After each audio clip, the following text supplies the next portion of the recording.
You just don't go out and buy anybody for the sake of buying. UPS, FedEx, when they came into the marketplace, that was their strategy. So for them, it worked. That's, they wanted a big presence quickly, so they went and bought 15, 20 different brokers.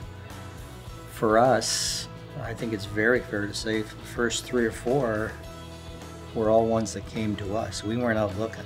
The acquisitions that Rick and I did in the late 80s, early 90s really shaped the direction of this company. We've had a pretty good success record, not only growing the size of the business, but the employees that we acquired through those acquisitions. Many of those people today are senior management within this company.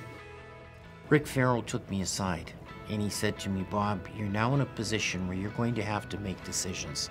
And you'll be making decisions on behalf of the company, on behalf of the industry, and on behalf of our clients. And I want you to know one thing. You are there to make the best possible decision you can for the client. Farrow has always been at the leading edge of change. And that change has always ended up being better for their customers. Some of the biggest changes were the computerization of this industry, while Farrows were always right at the forefront. When the realization hit you, hey, I'm sitting here and those goods are out in Vancouver and I'm releasing them. That's a pretty major change. The move we made when we opened our facility in Ayr and consolidated, there was a lot of paranoia then, thinking, hey, they're gonna bring all these offices together and there's a whole bunch of us going to lose our jobs. And that was never our vision. Our vision was, we have great managers, but they're all doing the same thing. I need to take those and get it down to 1 or 2 managers and let them manage it and take the other 4 or 5 and deploy them in areas that we hadn't even developed in our business yet.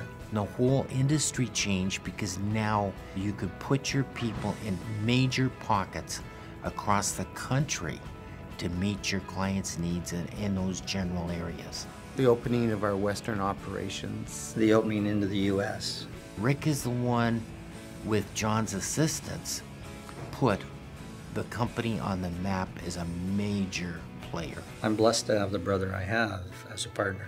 He brings a perspective of an owner, but a supporter. I think he presents a real positive influence for Rick. We've worked well together. Rick and John, as the owners of the company, it's the direction that they want to take it, but they listen to people. And you can impact change and affect change. We try to find people that fit with our culture. You ask somebody starting a new job tomorrow, do you think you can work for this company for 60 years if you want to? I think the environment here is what keeps most people here. I love to come into work. Our people truly care about our clients. We have some tremendous relationships with clients that we don't really look at them as clients. They're part of the family. We hear all the time how much our clients love our employees. When you get a call from a client that says, you know what, we just finished our audit and everything's perfect. That is a great feeling for the whole team. We have had 2 major customs audits. The preparation work that Russell A. Farrow did for us was amazing. After the conclusion of both the customs audit, there were no recommendations for improvements. They make us look good. The real challenge for the real customs broker isn't pulling that computer out. It's knowing the law and how to apply the law effectively in the client's best legal interest. They want someone who's going to help them with compliance, and they want technology. They want it quicker, better, faster. They want it all. Ultimately, they want peace of mind. 50 Best Chamber Excellence Award, Toyota Kaizen Awards, that's validation. That's somebody completely independent of your organization coming in and saying, yeah, you know what, you do have it right. I think the measure is our client satisfaction. And I think that's something that's always separated Farrow from everyone else. Businesses thrive in communities that are healthy. And I think we have a responsibility as a business to help those communities be healthy. If you're fortunate enough to run a business that makes a decent profit and gives you the opportunity to give back, why wouldn't you? We've always been a very giving company. I never really understood why my father did all those things until I got involved in Habitat and saw that you can really make a difference if you want to make a difference. And I guess those are some of the things he taught me I didn't realize I was being taught at the time. The social responsibility is just part of who we are. I would say the Farrow Group is the platinum example of corporate engagement. People are involved in different ways. People write checks, to support philanthropy, which is wonderful. People dedicate their resources of their company. They make in-kind gifts. They volunteer, and they also tell their friends and get their friends and their family involved and engaged in the work that a charity does. And what Russell A. Farrow, as a whole company, championed, at least in my experience, is really a combination of all of those three things. Rick walked into my office one day and just asked what we did. We provide therapy for children with special needs on horseback. A few months later, he came back and asked us if we had a vision.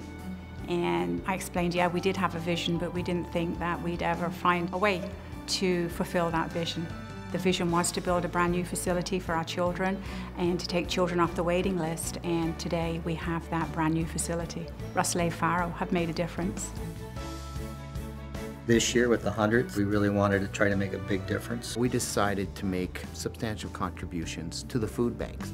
There's two ways of doing that. You can go to a supermarket and you can buy food, or you can go to your clients. We went to Kellogg's, we went to Campbell Soup, and they both stepped up to the plate. We bought 12,000 boxes of cereal. Same with Campbell Soup. They stepped up just as quickly. Our employees brought in a bunch of food, and we provided them to 19 food banks. Those things just blow me away.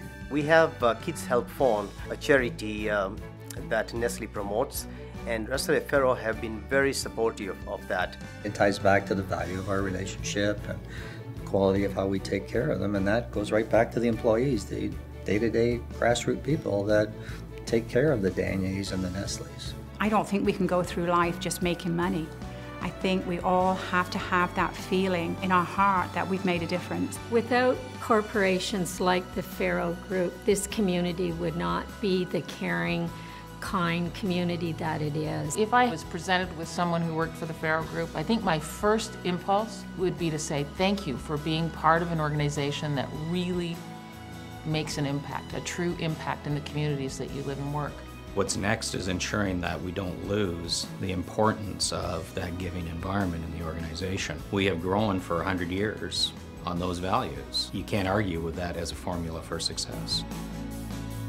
Today, with the appointment of Randy in Canada and Tom in the US, they're seasoned professionals. They've shown their worth, proved their worth, and we're just building on that. There's no question that, walking into the organization and being the first guy to not have the family name, there was some stress related with that. But you know what? Rick made it easy to take over and be the first non-Farrow.